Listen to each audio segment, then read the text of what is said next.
educate and inform the whole mass of the people. They are the only sure alliance for the preservation of our liberty.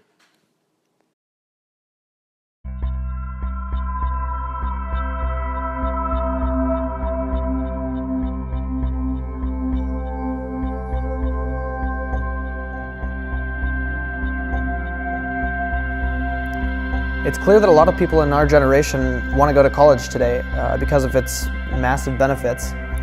But there's also a lot of problems associated with it here today in America.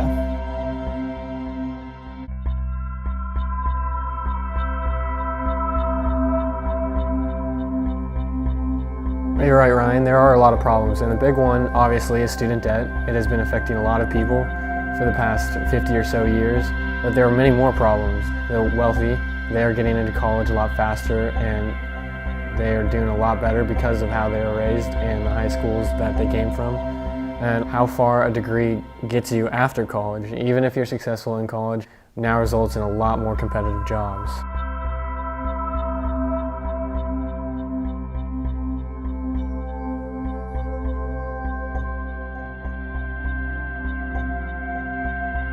I'm Tom Brammer. I'm the Director of Admissions at the Speed School of Engineering. I've been doing higher education work now for 17 years. I think one of the critical things is the need for higher education. You asked me about, are we seeing increases in enrollments and applications? The public understands the need for higher education now. You know, a student who graduates with a bachelor's degree has at least $1 million higher lifetime earning potential than a student who doesn't. You know, I was at a conference about 3 years ago, and they said that the average person in Jefferson County that did not have a bachelor's degree today earns $3,000 less than a student who did not have a bachelor's degree as a career 20 years ago. So those opportunities are dramatically different. And if you don't have a bachelor's degree, it simply is the gateway for many positions today. And that has driven the number of students looking to go into college. A lot of kids in my generation know that they want to go to college after they graduate from high school. Some don't, but most do. There's a lot of different majors to choose from, some of which are going to produce more success and satisfaction, as well as money. You are the Director of Admissions for the Speed School of Engineering, which tends to get kids jobs pretty quickly when they come out of here, and pretty successful jobs too, some up to $60,000 jobs, you know, within 3 months of when they get out of here. Can you tell me some things about the types of applicants and how many kids apply to the Speed School of Engineering as well as the university in general? At Speed School, we're going to have around 1,300 to 1,400 applications, where we'll admit around 1,000 students every year. Do you know how many applications for the entire school? For the university, typically somewhere around 6,000. But we'll have this 1,000 students that are admitted into Speed School, and then there are approximately somewhere around 4,500 to 5,000 that will be admitted into U of L. For the entire university, you know, we're going to graduate approximately, you know, 2,500 students on a given on a spring semester. That's a larger graduation, probably closer to 3,500 overall for the year. Okay. America is becoming increasingly diverse in terms of race, ethnicity, and growing immigrant communities. While researching for this project, we found that seems to be affecting colleges and universities. Can you talk a little bit about how those demographics have changed colleges, what challenges they've brought to students as well as teachers? The application pool has really dramatically changed. Yeah. You know, the economy has changed, higher education philosophies have changed, where, you know, if you go back, you know, turn of the century, most people that went to private schools of, you know, they would come from money or affluence, where today, you know, students from all different backgrounds, you know, first-generation college students to, you know, fourth-generation college students are now looking to go into higher education.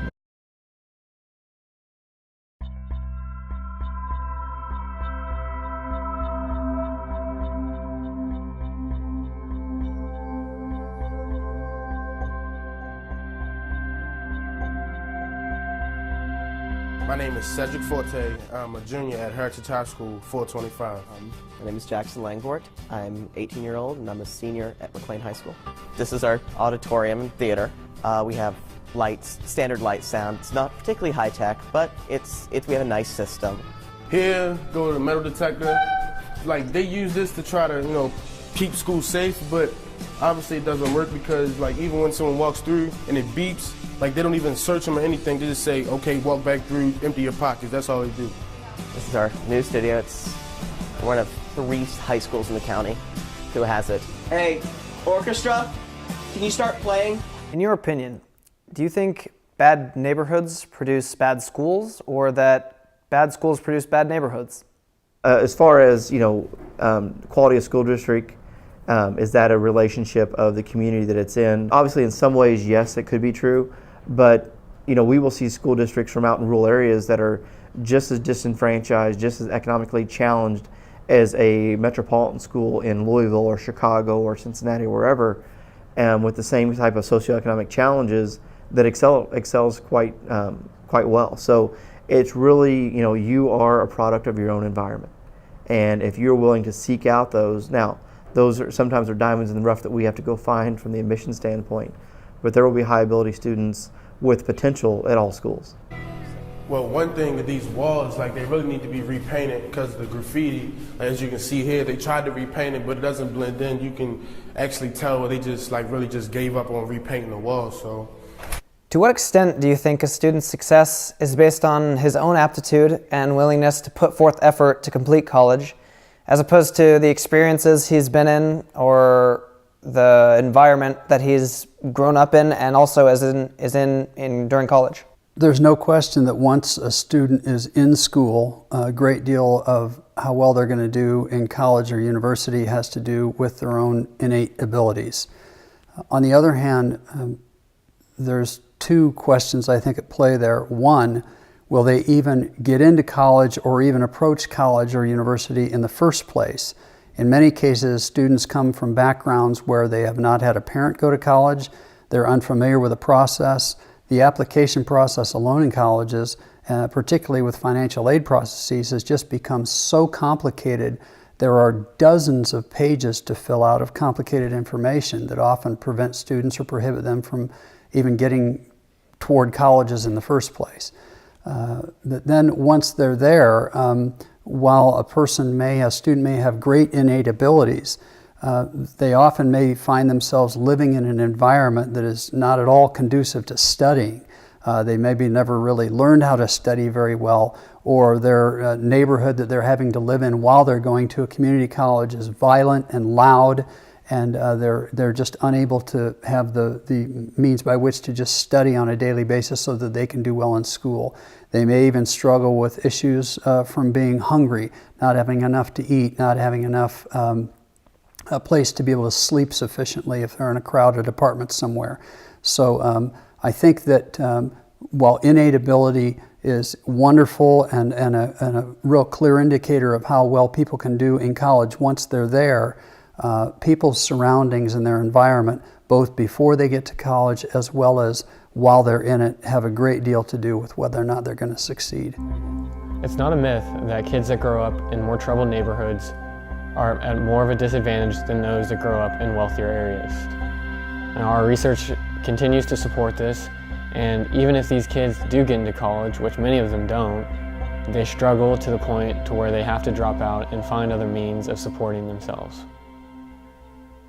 We still live in a country where too many bright, striving Americans are priced out of the education they need. It's not fair to them, and it's sure not smart for our future. And that's why I'm sending this Congress a bold new plan to lower the cost of community college to 0.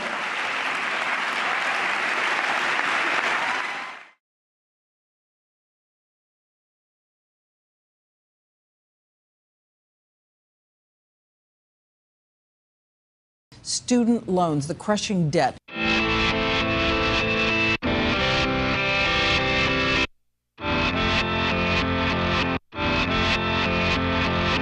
The cost of a college education is rapidly rising, far more than the cost of inflation, more than even the cost of health care. Yeah, policy of student loans is a total failure.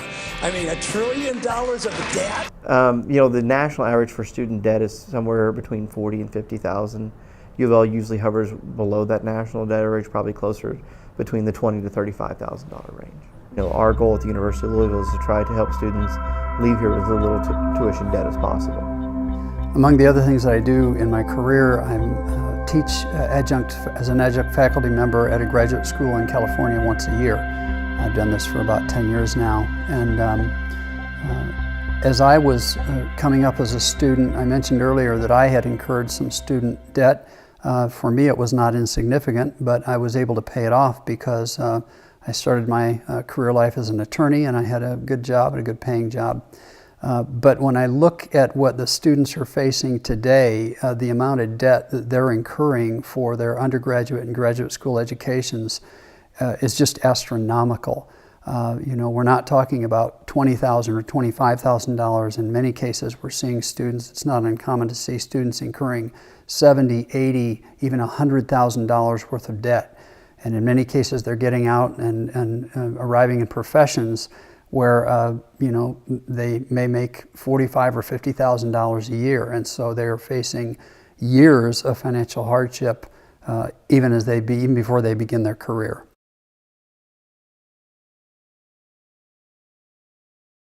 It's becoming more and more and more expensive to go to college.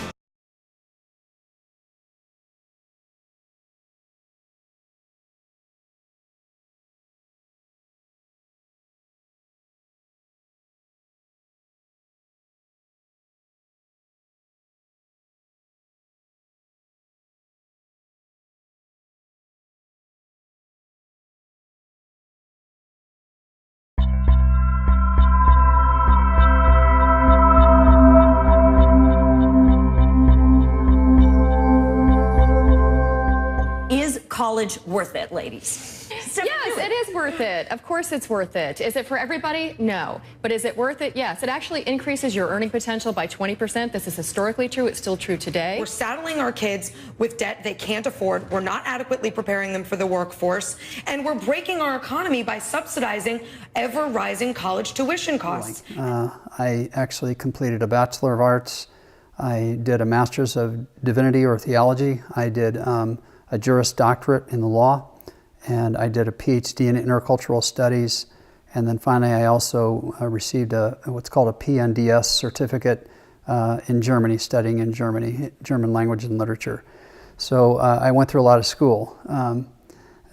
Did school help me? Did college help me? It helped me enormously. I actually came out of pretty humble beginnings. My family was in poverty when I was a kid, and we were below the poverty line. And so I didn't really know it so much, I think, when I was a kid. But growing up, as I started to get into teenage years, I really did start to see some of those class distinctions and some of the ways in which I just didn't have the same advantages, me and my brother, as a lot of the kids that we knew.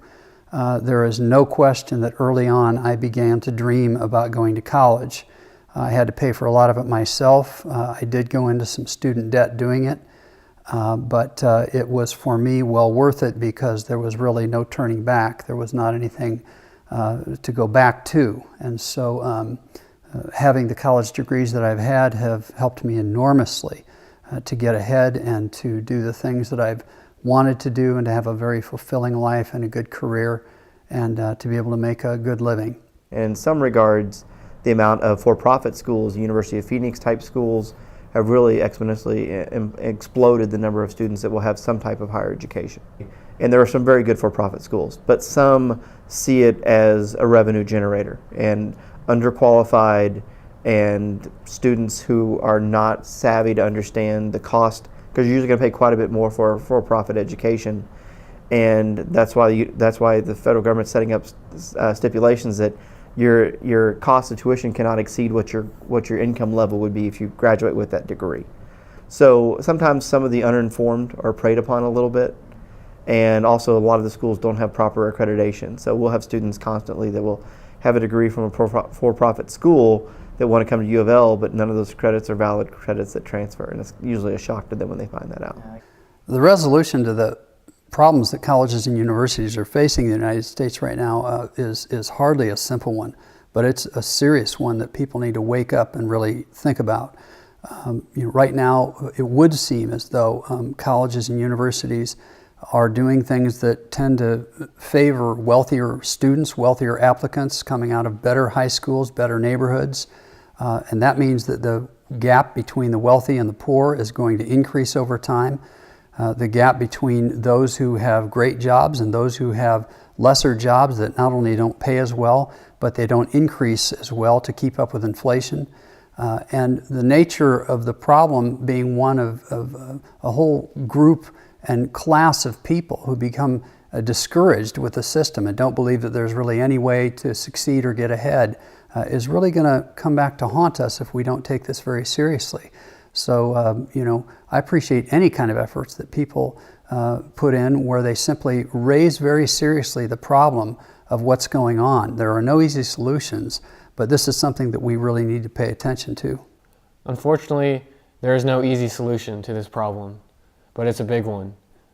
It's very hard to wrap this up, but there's a need for a call to action to get people to understand the problem so we can rally behind it and find solutions. I agree with you, Russell. That's a good point. You know, I think one of the big steps to solving this problem, finding some sort of solution, is just informing people of these different types of problems, like massive debt that these students are racking up and not being able to pay it off. Yeah, policy of student loans is a total failure.